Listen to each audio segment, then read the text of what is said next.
তানিয়া অনিরুদ্ধকে দেখে ভয় পাওয়া দেখে অনিরুদ্ধ ভাবে যে এখান থেকে আমার চলে যাওয়াটাই ঠিক মনে হবে। তখনই অনিরুদ্ধ একটা চিঠি লিখে ওখান থেকে চলে যায়। সেটা বাণী দেখে বাণী একেবারেই ভেঙে পড়ে। হ্যাঁ বন্ধুরা, এমনটাই দেখা যাবে। বিস্তারিত জানতে ভিডিওটিকে লাইক দিয়ে চ্যানেলটি সাবস্ক্রাইব করে দেখতে থাকুন। গল্পের শুরুতেই দেখা যাবে যখন অনিরুদ্ধ তানিয়ার কাছে আসে তখন তানিয়া অনিরুদ্ধকে দেখে খুবই ভয় পায়।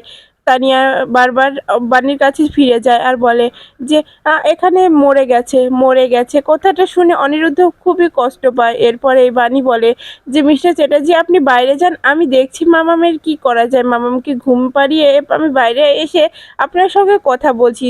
তখনই অনিরুদ্ধ মনটা খারাপ করে ওখান থেকে চলে যায়। এরপরে অনিরুদ্ধ বাইরে গিয়ে মনে মনে ভাবতে থাকে, তানিয়া প্রিন্সেস আমাকে আর সহ্য করতে পারে না, প্রিন্সেস আমাকে আর ভালোবাসে না। তাহলে আমাকে এখানে থেকেই কোনো লাভ নেই, আমাকে এখান থেকে চলে যাওয়াটাই ভালো হবে। তাই মনে হচ্ছে যে আমি এখান থেকে চলে যাই, সেটাই সব থেকে ভালো। তাহলে আর প্রিন্সেস অসুস্থ তো অন্তত হবে না। আমি চাই প্রিন্সেস ভালো থাকুক। প্রিন্সেসের ভালো থাকাটাই আমার কাছে সব থেকে বড় পাওয়া। আর প্রিন্সেসের ভালোর জন্য আমি সব রকম ত্যাগ করতে পারি। আমি এখানে ওদেরকে রেখে অনেক দূরে চলে যাব ওদের জীবন থেকে, আর কখনো ফিরে আসবো না। যতদিন যতদিন প্রিন্সেস না চায় ততদিন আমি এখানে আর আসবো না। এরপরে একটা চিঠি লেখে। এরপরে দেখা যায় বাণী আসলে অনিরুদ্ধ তখনই চিঠিটা লুকিয়ে ফেলে। আর তখন বাণী বলে, কি হয়েছে অনিরুদ্ধ বাবু, আপনি কি লুকিয়ে ফেললেন? কিছুই তো বুঝতে পারছি না। তখনই দেখা যায় যে অনিরুদ্ধ বলে ওঠে, না বাণী, সেরকম কিছু না, আসলে এমনি একটু এখানে বসে আছি, মনটা ভালো নেই তো তাই। প্রিন্সেস আমাকে আমাকে দেখে খুব ভয় পাচ্ছে, এজন্য আমি প্রিন্সেসের কাছেও যেতে পারছি না। আবার যে কতটা কষ্ট হচ্ছে সেটা আমি ছাড়া কেউই বুঝতে পারবে না। তখনই বাণী বলে, আমি বুঝতে পারছি অনিরুদ্ধ বাবু, আপনি তো মামামকে প্রচণ্ড ভালোবাসেন, এই জন্য হয়তো আপনার এতটা কষ্ট হচ্ছে। আপনি চিন্তা করবেন না, আমি খুব তাড়াতাড়ি সব সত্য সবার সামনে নিয়ে আসবো। আমি আপনাকে কথা দিচ্ছি যে মাম্মাম আপনাকে দেখে যে ভয়টা পাচ্ছে সেটা বেশি দিন আর পাবে না। আমি সব ভয় কাটিয়ে দেবো, আপনি একদম চিন্তা করবেন না অনিরুদ্ধ বাবু। তখনই অনিরুদ্ধ বলে, বাণী তুমি কি করতে পারো বলো? তানিয়া তো আমাকে সহ্যই করতে পারছে না, আমি ওর কাছেও যেতে পারছি না। তখনই বাণী বলে, আপনি চিন্তা করবেন না, আমি তো আপনাকে বলছি যে আমি সব কিছু ঠিক করে দেবো। তখনই সাথী বলে, হ্যাঁ অনিরুদ্ধ, বাণী সব কিছু ঠিক করে ফেলবে, তুই এতটা ভাবিস না বাবা, সব কিছু ঠিক হয়ে যাবে। আর তানিয়া সোনাও তোকে ভালোবাসবে, তোকে আগের মতোই বাবা বলবে, তুই একদম চিন্তা করিস না। তখনই বিদ্যুতের মাও অনিরুদ্ধকে বুঝাতে থাকে, কিন্তু অনিরুদ্ধের মনটা কিছুতেই সায় দিচ্ছিল না। অনিরুদ্ধ শুধু একই কথা মনে বারবার করে আসছিল যে প্রিন্সেস আমাকে আর ভালোবাসে না, আমাকে আর ভরসা করে না। আগে বিদ্যুৎকে দেখে যেভাবে ভয় পেত, এখন আমাকে দেখে প্রিন্সেস সেরকমই ভয় পাচ্ছে। তাহলে বিদ্যুতের আর আমার মধ্যে প্রিন্সেসের কাছে কোনো পার্থক্য নেই, এজন্য আমি এখানে থাকবো না। আর যদি আমাকে দেখে প্রিন্সেসের শরীরটা আরও খারাপ হয়ে যায় তখন কি হবে? তাই মনে হচ্ছে এখান থেকে চলে যাওয়াটাই সব থেকে ভালো কাজ হবে। আমি এখান থেকে চলে যাব, খুব তাড়াতাড়ি এখান থেকে চলে যাব, আমি এখানে থাকবো না, যে কোনো মূল্যে আমি এখান থেকে চলে যাব। এরপরেই দেখা যায় যে বাণী বলে যে অনিরুদ্ধবাবু, আমি আমি আমি এখান থেকে যাই, আমি মামামের কাছে যাই, দেখি কি করছে। তখনই অনিরুদ্ধ বলে, হ্যাঁ বাণী, যাও তুমি, তুমি প্রিন্সেসের কাছে গিয়ে একটু প্রিন্সেসকে মাথায় হাত বুলিয়ে একটু ঘুম পাড়িয়ে দাও। এরপরে দেখা যায় বাণী তানিয়ার কাছে চলে আসে আর তানিয়ার মাথায় হাত বুলিয়ে ঘুম পাড়াতে থাকে। তখনই দেখা যায় এক পর্যায়ে বাণীও ঘুমিয়ে পড়ে আর এর সঙ্গে তানিয়াও ঘুমিয়ে পড়ে। তখনই দেখা যায় যে অনিরুদ্ধ ভিতরে আসে আর চিঠিটা টেবিলের উপরে রেখে তানিয়াকে কপালে চুমো দিয়ে বলে যে তুমি ভালো থাকো প্রিন্সেস, তোমাদের ভালো থাকার জন্য আমি এখান থেকে চলে যাচ্ছি, আমি আর কখনোই ফিরে আসবো না যতদিন তুমি না চাও। আমার জন্য তোমার কোনো ক্ষতি হোক সেটা আমি কখনো চাই না। আমি চাই তুমি ভালো থাকো, তোমার ভালো থাকাটাই আমার কাছে সব থেকে আগে। আমি চাই না তোমার কোনো ক্ষতি হয়ে যাক, কারণ আমি তোমাকে প্রচণ্ড ভালোবাসি। এরপরেই দেখা যায় যে অনিরুদ্ধ ঘর থেকে বের হয়ে যায়। তখনই অনেক অনেক জোরে হাওয়া বইতে থাকে আর দরজা জানালা সব খুলে যায়। তখনই বাণী বলে, এত এত জোরে হাওয়া বইছে কেন? ওয়েদারটা কি খারাপ হয়ে গেল? এরপরে দেখা যায় যে তানিয়ারও ঘুম ভেঙে যায়। তখনই বাণী বলে যে মামাম তুমি এখানে থাকো, আমি জানালা আর দরজাটা বন্ধ করে দিয়ে আসছি। তখনই দেখা যায় যে বাণী জানালা আর দরজাটা বন্ধ করতে উঠলে দেখে অনিরুদ্ধ নেই। তখনই বাণী বলে, অনিরুদ্ধ বাবু কোথায় গেল? ওনাকে তো দেখতে পাচ্ছি না, আমাকে তো কিছু বলেও যায়নি, আর দরজাটা এভাবে খোলা রেখেই চলে গেছে, আমি তো কিচ্ছু বুঝতে পারছি না। এরপরে যখনই দরজাটা বন্ধ করে বাণী শুতে যাবে তখনই দেখতে পায় টেবিলের উপরে একটা একটা সাদা কাগজ রাখা। তখনই বানি বলে, এটা তো এখানে ছিল না, এটা কি রাখলো এখানে? এরপরে বানি কাগজটা হাতে নিয়ে দেখে যে এটা অনিরুদ্ধ চিঠি লিখে গেছে। তখনই বানি সেটা পড়তে থাকে যে অনিরুদ্ধ বাবু লিখেছে যে আমি আর কখনোই ফিরবো না, যতদিন না প্রিন্সেস আমাকে ডাকবে ততদিন আমি আর আসবো না তোমাদের জীবনে। তুমি প্রিন্সেসকে নিয়ে ভালো থাকো বানি। এই কথাটি শুনেই বাড়ি চিৎকার করে ওঠে আর বলে, না না, এটা হতে পারে না, অনিরুদ্ধবাবু আমাদেরকে ছেড়ে চলে যেতে পারে না। সে মিথ্যা মিথ্যা অভিযোগ কেন বইবে? আমি কিছুতেই এটা হতে দেব না। আমি সব কিছু ঠিক করে দেব। আমি কথা দিচ্ছি যে অনিরুদ্ধবাবু নির্দোষ, সেটা আমি সবার সামনে প্রমাণ করে দেব। আর আর মামামও অনিরুদ্ধবাবুকে আগের মতোই বাবা বলে মানবে। আমি সেই ব্যবস্থাটা যেভাবে হোক করব। আমি চাই না যে অনিরুদ্ধবাবু এতটা কষ্ট করুক আমাদের জন্য, তো সে অনেক কিছু করেছে, তাই এটুকু আমাকে ওনার জন্য করতে হবে। আমি এটুকু ওনার জন্য করব। এরপরে দেখা যায় যে বাণীর চিৎকারে তখনই সাথী আর বিদ্যুতের মা চলে আসে আর বলে, কি হয়েছে বাণী, তুই এভাবে চিৎকার করছিস কেন? আর অনিরুদ্ধ বা কোথায় গেছে? তখনই বাণী বলে যে সর্বনাশ হয়ে গেছে মাসিমণি, আমাদেরকে ছেড়ে অনিরুদ্ধবাবু চলে গেছে। অনিরুদ্ধবাবু নিজেকে নিজেকে দোষী মনে করে আমাদেরকে ছেড়ে চলে গেছে। তখনই সাথী চিৎকার করে ওঠে আর বলে, না না, এটা হতে পারে না, আমার অনিরুদ্ধ এখান থেকে যেতে পারে না। আমার অনিরুদ্ধ এখান থেকে যাবে কেন? ওকে ফিরিয়ে আনতে হবে। ও কোথায় যাবে? আমার ছেলেটার কোথাও যাওয়ার জায়গা নেই। তাহলে আমার ছেলেটা কোথায় গিয়েছে? আমার ছেলেটাকে খুঁজে বের করতে হবে বানি। তুমি পারবে আমার ছেলেটাকে খুঁজে বের করতে? তখনই বানি বলে, মাসিমণি, আমি আপনাকে কথা দিচ্ছি যে আমি যে করে হোক অনিরুদ্ধবাবুকে ফিরিয়ে নিয়ে আসবো। অনিরুদ্ধবাবু যেভাবে ভুল বুঝে চলে গেছে সেটা আমি কিছুতেই হতে দেব না। তাকে ফিরে আসতেই হবে। আর মামামও তাকে বাবা বলে আবার মেনে নেবে। এরপরে বানি আরো বলে যে উনি কোথায় গেছে আমি কোথায় খুঁজবো, কিন্তু খুঁজে তো বের করতেই হবে। তার যাওয়ার জায়গা মতো তার বন্ধুর বাড়িতেই যেতে পারে। তখনই সাথী বলে যে না না বানি, সেখানে যাবে না, কারণ আমি আমার ছেলেকে খুব ছোট থেকেই চিনি। আমি ওকে কোলে পিঠে করে মানুষ করেছি। আমি ওকে চিনবো না? ও কারোর কাছে যে হেল্প চাইবে না। ও দেখো কোথায় গিয়ে মন খারাপ করে বসে আছে। তখন বানি বলে, আমি খুঁজে আছি, আপনারা একটু একটু মামামকে দেখে রাখবেন। তখনই সাথী বলে যে এত রাতে তুমি কি করে অনিরুদ্ধকে খুঁজতে যেতে পারবে? তখনই বানি বলে, আমাকে যেতে হবে।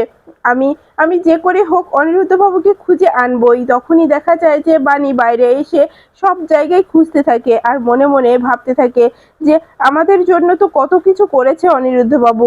আমি ভুল বুঝে অনেক দিন ওনাকে দূরে রেখেছিলাম, কিন্তু না, উনি তো কোনো অন্যায় করেনি, তাহলে ওনাকে এত শাস্তি কেন দেব? এবার এবার ওনাকে আর শাস্তি পেতে হবে না। আমি একবার ওনাকে খুঁজে পাই, সব সত্যটা খুব বলে দেব। আমি আর এত দূরে দূরে তাকে থাকতে দেব না। এরপরেই দেখা যায় যে বানি কিছুতেই অনিরুদ্ধকে খুঁজে পাচ্ছিল না। এরপরেই বাণীকে কিছু গুন্ডা আক্রমণ করে বসে। তখনই বাণী বলে, আপনারা কারা, এখানে কেন এসেছেন? তখনই গুন্ডাগুলো বলে, আমরা আমরা তোকে নিতে এসেছি, তোকে এখান থেকে নিয়ে চলে যাব। তুই আজকে আমাদের রানী হবি। তখনই বাণী খুব ভয় পেয়ে যায়, বলে, কিচ্ছু করতে পারবেন না আপনারা। আপনারা কি মনে করেছেন এভাবে এভাবে কাউকে জোর করে নিয়ে যাওয়া যায় না? তখনই দেখা যায় গুন্ডাগুলো বলেছি না, নিয়ে যাব মানে নিয়ে যাব। এরপরই দেখা যায় যে সেখানে অনিরুদ্ধ চলে আসে আর বাণীকে বাঁচায়। তখনই দেখা যায় বাণী বলে, মিস্টার চ্যাটার্জি, আপনি কোথায় ছিলেন? আপনাকে কত জায়গায় খুঁজেছি, বলুন তো, আপনাকে কোথাও খুঁজে পাইনি। আপনি মামামকে ভুল বুঝে চলে যাচ্ছেন। মামাম তো অবুঝ, এখন বুঝতে পারছে না। যখন সে বুঝতে পারবে তখন আপনার জন্য কতটা ব্যাকুল হবে, আপনি বুঝতে পেরেছেন? তখনই অনিরুদ্ধ বলে, বানি বানি প্রিন্সেস আমাকে একদম ভরসা করতে পারে না। একটা জিনিস ফলো করেছো বানি, যে আগে আগে বিদ্যুৎকে দেখে যেভাবে প্রিন্সেস ভয় পেত, এখন আমাকে দেখে ভয় পাচ্ছে। আমি এটা নিতে পারছি না। তখনই বানি বলে, হ্যাঁ, মামাম যেটা দেখেছে তারপরে মামাম একটু ভয়ে আছে। এটা তো বেশি দিন থাকবে না। বলুন, যখন এটা কেটে যাবে তখন তো আপনাকেই খুঁজবে। তখন আমি কোথা থেকে এনে দেবো আপনাকে? একটু এখন সবকিছু সহ্য করে নিন। যখন দেখবেন যে প্রিন্সেস সুস্থ হয়ে যাবে, প্রিন্সেস প্রথম আপনাকেই খুঁজবে।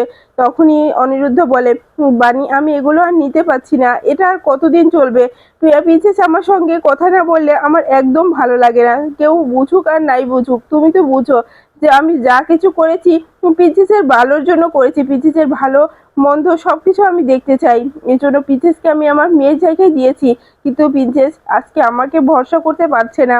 আমাকে আমাকে সে সহ্য করতে পারছে না। এটা যে আমার কাছে কতটা কষ্টকর সেটা আমি কাউকেই বলে বোঝাতে পারবো না। তখনই বাণী বলে, আমি আপনাকে কথা দিচ্ছি যে আমি সবকিছু আপনাকে ফিরিয়ে দেব, যা যা আপনার কাছ থেকে হারিয়ে গেছে সবকিছু ফিরিয়ে দেব, এখন আপনি বাড়িতে চলুন। এরপরেই দেখা যায় যে অনিরুদ্ধ বলে, না বানি আমি এখন যাব না, তুমি চলে যাও। তখনই বানি বলে, অনিরুদ্ধ বাবু আপনি না গেলে আমিও বাড়িতে ফিরে যেতে পারি না, ওটা আপনার বাড়ি, আপনি চলুন। আমি তো বলছি, আপনাকে কথাও দিচ্ছি যে আমি সবকিছু ঠিক করে দেব, তবু আপনি যাচ্ছেন না কেন বলুন তো? আপনি আমাকে বুঝতে পারছেন তো আমি কি বলতে চাইছি? তখনই অনিরুদ্ধ বলে, বানি বাড়ি তুমি বুঝতে পারছো না, আমি ও বাড়িতে গেলে আবার পিছিয়ে অসুস্থ হয়ে পড়বে, আমাকে দেখলে আবারও ভয় পাবে, আমি চাই না সেটা হোক।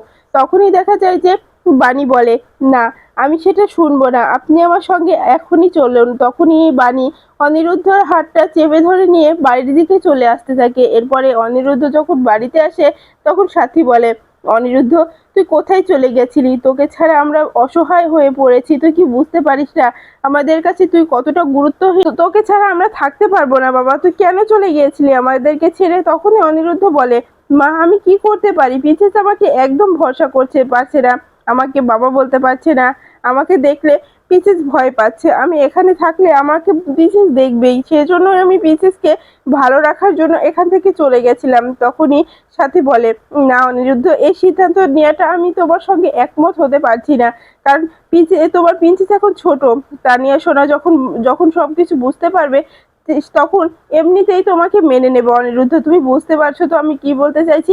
তখনই অনিরুদ্ধ বলে, হ্যাঁ হ্যাঁ মা বুঝতে পারছি, কিন্তু কিন্তু আমি তো আর নিতে পারছি না। এরপরে অন্যদিকে দেখা যায় যে মৌলি আবার প্ল্যান করে বাণীকে সরিয়ে দেওয়ার জন্য, বিদ্যুৎকে উধাও করে বাণীকে সরিয়ে দেওয়ার জন্য বিদ্যুতের সঙ্গে আবারও প্ল্যানে বসে। বিদ্যুৎকে বলে, এবার এই ছদ্মবেশ নিয়ে কিন্তু ওই বাণীকে শেষ করতে হবে। তখনই বিদ্যুৎ বলে, চিন্তা করবেন না মৌলি ম্যাডাম, এবার কাজটা হয়ে যাবে, কিছুতেই এবার আর আমার মিশনটা ভুল হবে না, আমি এবার একেবারে বাণীকে এই পৃথিবী থেকে সরিয়ে ফেলবো। তখনই দেখা যায় মৌলি বলে, আগে সরিয়ে দেখাও, তারপরে আমার সঙ্গে কথা বলতে এসো। এরপরেই দেখা যায় যে তখনই তখনই মৌলির কথা শুনে বিদ্যুৎ বলে যে আপনি চিন্তা করবেন না, এবার এমনভাবে প্ল্যানটা করেছি যে কিছুতেই ওই বাণী বাঁচতে পারবে না। আগে অনিরুদ্ধকে পুলিশ অ্যারেস্ট করুক, তারপরে ও বাণীকে সরিয়ে দেব। বাণীকে সরিয়ে দিলে তখন বাইরে আসলে আমাকে আর কেউ কিচ্ছু করতে পারবে না। তখনই মৌলি বলে, তোমার প্ল্যানটা অনেকটা ভালো, অনেকটা কাজে আসবে। এবার হয়তো বাণীকে সরিয়ে দিতেই হবে। বাণী যদি বেঁচে থাকে তাহলে সব থেকে বড় ক্ষতি আমার হবে। তখনই বিদ্যুৎ বলে, কেন আমি বুঝতে পারলাম না। তখনই দেখা যায় যে মৌলি বলে, যদি এইবার বাণীকে সরিয়ে ফেলার সময় অনিরুদ্ধ সামনে চলে আসে তাহলে অনিরুদ্ধকেও সরিয়ে ফেলতে হবে। নিজের স্বার্থের জন্য ওদেরকে বাঁচিয়ে রাখা যাবে না, কারণ বাণী বেঁচে থাকলে আমি কখনোই ভালো থাকতে পারবো না, ওই নকুল সবকিছু বলে দেবে। তখনই বিদ্যুৎ বলে, আমি আপনার কথা কিছুই বুঝতে পারলাম না। তখনই মৌলি বলে, এত বুঝতে হবে না, এত বুঝতে কে বলেছে, এবার এবার যাও, তুমি তোমার জায়গায় চলে যাও। এরপরেই দেখা যায় যে তখনই নয়নতারা চলে আসে আর বলে, মৌলি মৌলি দিদি ভাই এবার কি প্ল্যান করছো? এবার যাই করো নিজেকে বাঁচিয়ে করো, কারণ তোমার দাদু ভাই কিন্তু তোমার উপরে এমনিতেই রেগে আছে, এবার যদি তোমার উপরে আবারও রেগে যায় তাহলে কিন্তু তোমাকে আর আমাকে এই বাড়ি থেকে বের করে দেবে। তখনই মৌলি বলে, সেটা আর হতে দেব না গ্র্যান্ডমমি, এবার আমি আমার জায়গাটা বুঝে নেব, কারণ খুব তাড়াতাড়ি আমার জায়গাটা বুঝে নিতে হবে, না হলে হাত থেকে সব কিছু বের হয়ে যাবে। তখনই দেখা যায় নয়নতারা বলে, এটা যদি বোঝো তাহলে ভালো, মৌলি দিদি ভাই আমাদের কাজটা ও খুব তাড়াতাড়ি করতে হবে, কারণ অনেকটা দেরি হয়ে যাচ্ছে, কিন্তু এই সব সম্পত্তি তোমার নামে করে নিতে হবে। তখনই মৌলি বলে, হ্যাঁ হ্যাঁ গ্র্যান্ডমমি, এই সব কিছু আমি আমার নামে করে নেব, যে কোনো মূল্যে আমি আমার নামে করে নেব, কারণ এটা এটা এটা আমারই অধিকার, আমি এতদিন ধরে এ বাড়িতে এসেছি, এ বাড়ির মেয়ে হয়ে বড় হয়েছি, এই জন্য এই সব কিছুর উত্তরাধিকারী আমিই হব। তখনই নয়নতারা মনে মনে বলে, একবার তোমার নামে হয়ে যাক, তারপরে আমি আমার নিজের নামে করতে 2 মিনিটও লাগবে না, কারণ আমি আমার স্বার্থ ছাড়া তোমাকে ব্যবহার করছি না, আমি আমার স্বার্থের জন্য তোমাকে ওই রাস্তা থেকে তুলে নিয়ে এসে এই রাজপ্রাসাদের জায়গা দিয়েছি, এখন ঠিক সেই